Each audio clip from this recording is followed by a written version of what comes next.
Friends, this is Mohammed Wakil and you are watching YouTube channel Education the Solution। हर कोई English सीखना चाहता है, बोलना चाहता है। आज मैं इसी पर बात करूंगा कि कितनी तेज़ी से और कितनी फास्ट और उसका सही मेथड क्या है इंग्लिश को सीखने का, बल्कि किसी भी लैंग्वेज को सीखने का एक सही तरीका क्या हो सकता है।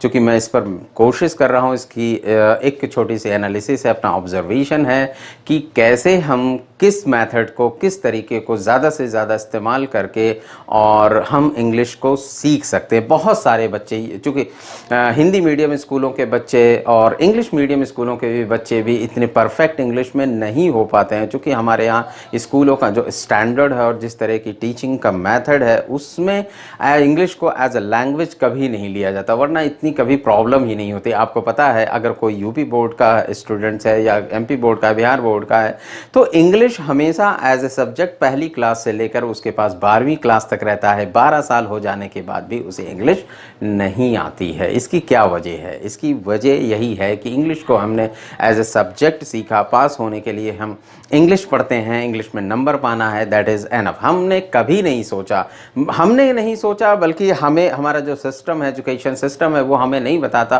कि इंग्लिश को एज ए लैंग्वेज पढ़ना है, ना कि एज ए सब्जेक्ट पढ़ना है। इंग्लिश को सीखना है, इंग्लिश को समझना है, ताकि हम उसे अपने रूटीन में और अपनी ज़रूरत में उसका इस्तेमाल कर सकें। इंग्लिश एज ए स्किल है, एक स्किल की तरह उसे हमें सीखना है, क्योंकि आज के टाइम पे इंग्लिश एक इंटरनेशनल लैंग्वेज है और एक टूल है, एक स्किल है, जिसका इस्तेमाल करके आप कैरियर में एक बहुत बड़ा जंप, एक बहुत बड़ी ग्रोथ ले सकते हैं और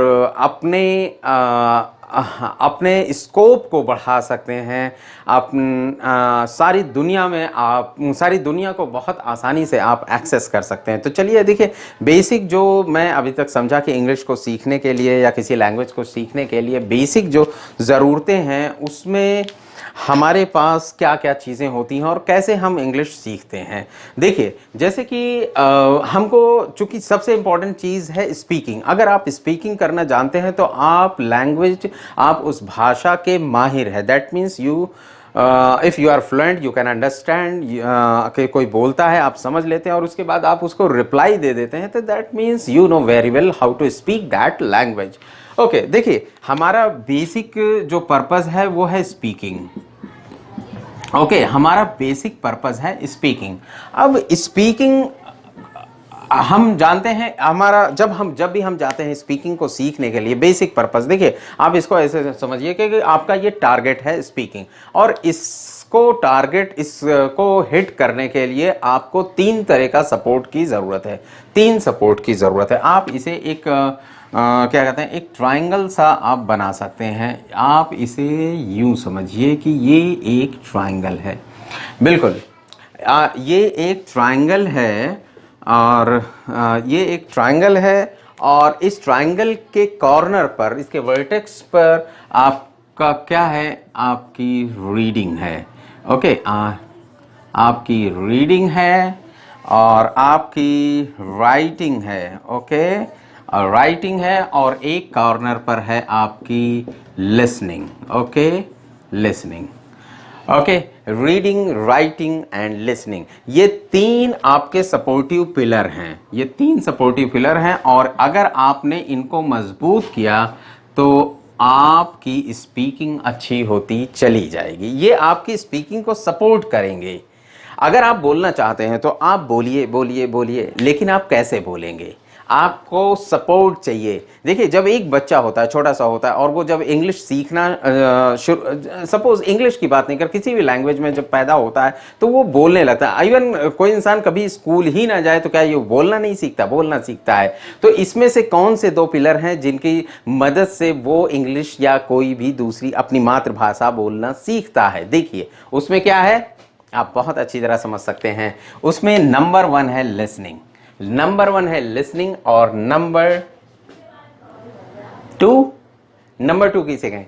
नंबर 2 है स्पीकिंग। जब कोई बच्चा भाषा को सीखता है तो उसमें राइटिंग और रीडिंग का कोई रोल नहीं होता है। राइटिंग और रीडिंग जब वो स्कूल जाता है तब वो सीखता है। चीज़ों को समझने और चीज़ों को एक्सेस करने के लिए। उसका भाषा को सीखने में, जब एक्सपर्ट होने में, उसके लिए लिसनिंग और स्पीकिंग काफ़ी होती है। लेकिन जब हम बड़े हो जाते हैं और अब हम सोच रहे हैं कि हमें इंग्लिश आनी चाहिए, तो अब हमारे पास बचपन जैसा माहौल, बचपन के अभी भी हमारे पास ऐसा माहौल नहीं है कि जिसमें हम लिसनिंग और स्पीकिंग कर सकें।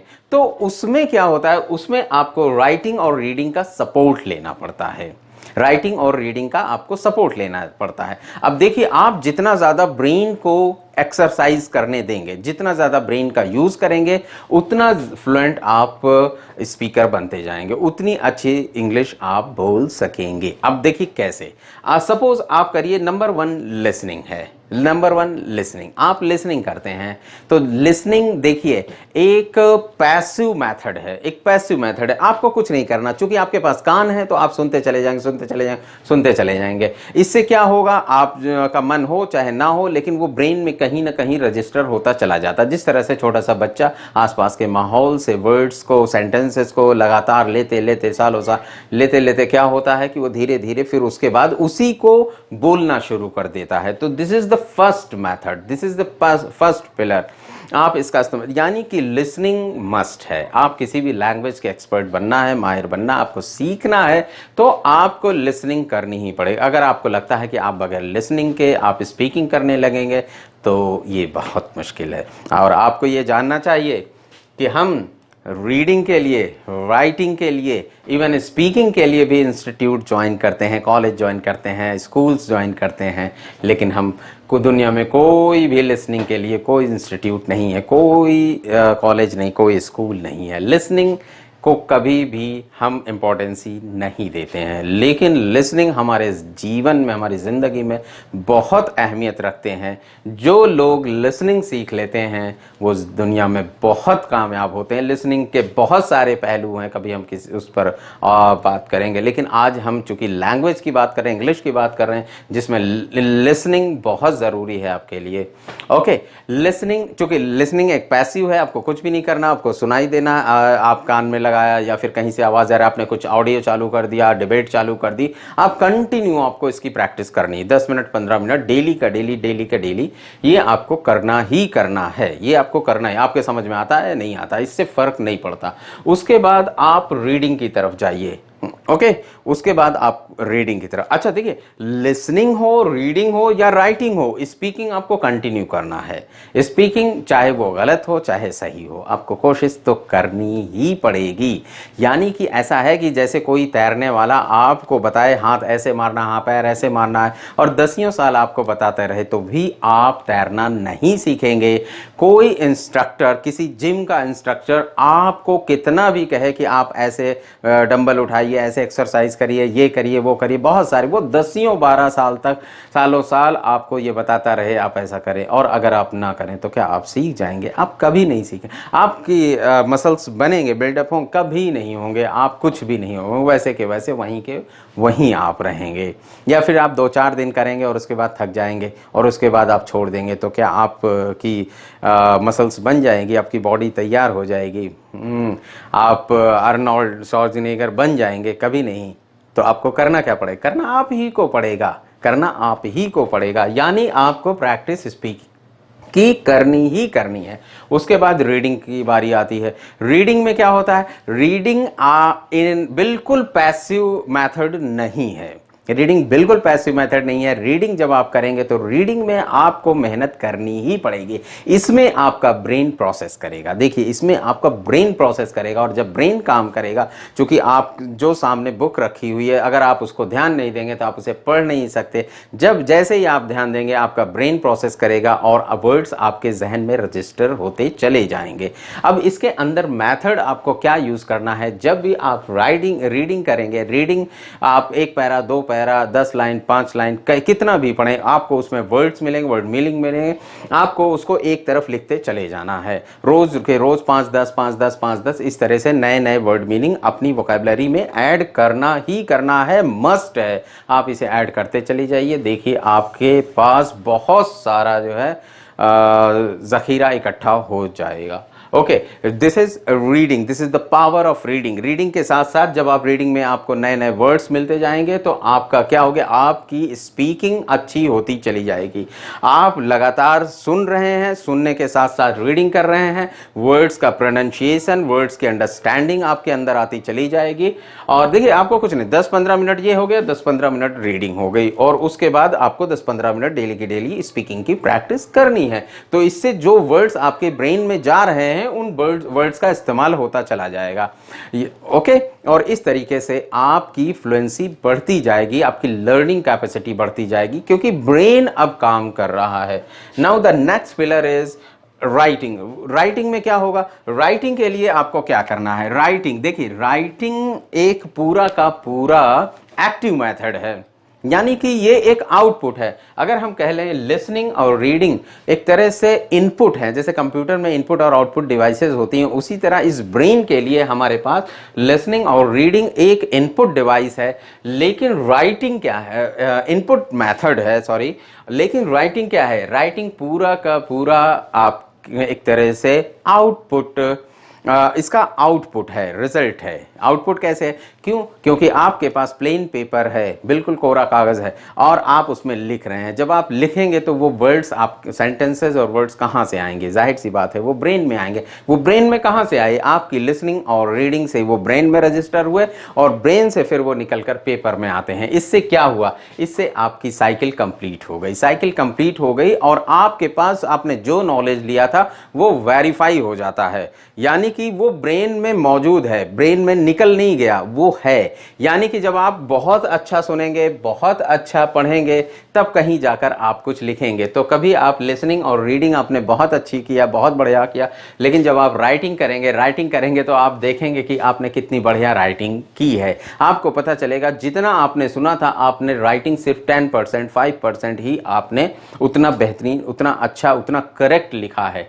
लेकिन जैसे ही ये प्रोसेस बढ़ता जाएगा, आप लगातार मेहनत करते चले जाएंगे, आपके पास वर्ड्स, वोकैबुलरी बढ़ती चली जाएगी, आपके टेंसेस करेक्ट होते चले जाएंगे, सही जगह आप सही वर्ड, सही सेंटेंसेस बनते चले जाएंगे, स्टोरीज बनती चली जाएंगी, और आप लिखते चले जाएंगे। It needs practice, nothing. तो अब क्या हुआ, अब आपने देखा कि राइटिंग में आपका ब्रेन पूरी तरीके से एक्टिव हो गया है, पूरी तरीके से काम कर रहा है। जैसे बॉडी को बनाने के लिए एक्सरसाइज की ज़रूरत होती है, उसी तरह मसल्स को बनाने के लिए आप एक्सरसाइज करते हैं, उसी तरह आप ब्रेन की एक्सरसाइज आपकी ये प्रैक्टिस है, और उससे ब्रेन की मसल्स मजबूत होंगी, यानी कि ब्रेन डेवलप होगा, फास्ट कैलकुलेट करेगा, फास्ट लर्निंग होगी, और बहुत जल्दी रिकॉल पावर आपकी बढ़ती चली जाएगी। ये है। और अब देखिए, अब आपकी राइटिंग है, रीडिंग है, लिसनिंग है, और ये तीनों चीज़ें आपको सपोर्ट कर रही हैं, किसको, स्पीकिंग को सपोर्ट कर रही हैं, और स्पीकिंग आपको करना ही करना है। और तो आप ये समझ लीजिए कि अब आपकी स्पीकिंग बेहतर होती चली जाएगी।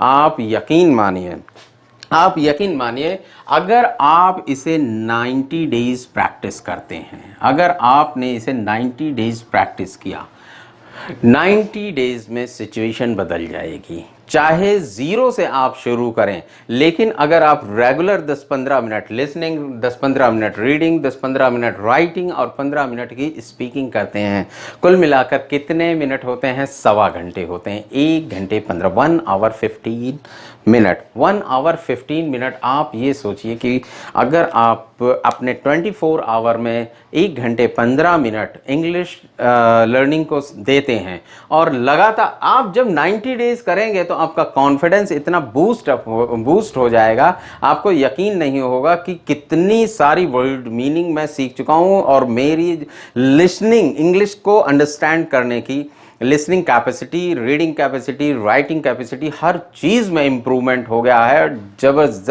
ज़बरदस्त इम्प्रूवमेंट हो गया है। आपका कॉन्फिडेंस बूस्ट हो जाएगा, और आप और ज़्यादा मेहनत करेंगे। मैं सिर्फ 90 डेज़ की बात कर रहा हूँ, उसके बाद आपको किसी तरह की किसी मोटिवेशन की ज़रूरत नहीं होगी। आप इनर मोटिवेट हो चुके होंगे, क्योंकि आपको रिजल्ट मिल चुका होगा। इन 3 महीने में आपके पास जो रजिस्टर होगा, उसमें जो वर्ड मीनिंग होंगी, सेंटेंसेस होंगे, बहुत ज़्यादा इसमें पेन लेने की ज़रूरत नहीं है, बस रेगुलर करते रहने की ज़रूरत है। ये रेगुलरिटी पर्सनैलिटी आपको मास्टर बना देगी, मास्टर बना देगी। आप एक बार यूज़ करिए और फिर मुझे बताइए। अगर इसमें कहीं आपको कोई डाउट हो तो आप मुझे ज़रूर बताइएगा, कमेंट में बताइएगा। और आपको मेरा ये मेथड ये कैसा लगा आप ज़रूर मुझे बताइएगा। अगर आपको ये वीडियो ये सजेशन पसंद आया तो आप इसे लाइक और शेयर ज़रूर करिएगा और चैनल को सब्सक्राइब करिएगा, बेल आइकन हिट करिएगा, जिससे कि आपको अगला वीडियो तुरंत मिल जाए। ओके, तब तक के लिए अल्लाह हाफ़िज़।